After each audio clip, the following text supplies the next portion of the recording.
Un carré est placé sur la zone pelvienne face coton contre peau. Un autre est placé replié au niveau du cou, coton contre peau également. Il sera positionné sous la tête en fin de procédure. Le collecteur à urine et la poche à pression sont placés entre les jambes du patient. Les lignes de perfusion et câbles de monitorage sont placés le long du corps et sortent à la tête du lit. Les tuyaux du respirateur sont décrochés du bras et sortent à la tête du lit. Une attention particulière est portée aux membres supérieurs qui doivent être rapprochés du thorax le plus possible, pouce vers le haut, appliqué sur la cuisse. Le drap propre est positionné sur le patient en alignement du drap du dessous.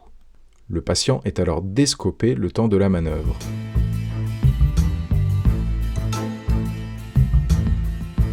Puis les deux draps alignés, dessous-dessus, sont enroulés ensemble de telle sorte qu'ils soient en tension et que les membres supérieurs soient fermement maintenus le long du corps.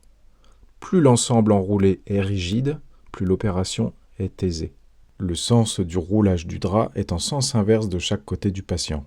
Aux ordres de la tête, le patient est translaté du côté des dispositifs les plus invasifs, cathéter central le plus souvent.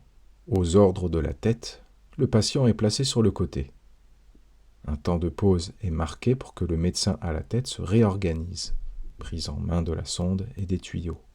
Aux ordres de la tête, le patient est placé sur le ventre, puis recentré dans le lit.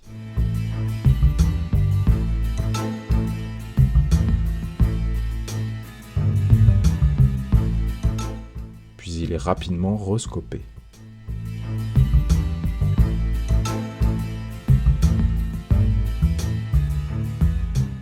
Le carré est ajusté à la tête. Aucun dispositif ne doit être en appui sur les téguments de la face. Le matelas R est remis en pression variable, puis certaines zones sont dégonflées selon les habitudes de service. Le lit est mis en proclive entre 20 et 25 degrés. Il faut prévoir un retournement de la tête toutes les 4 heures.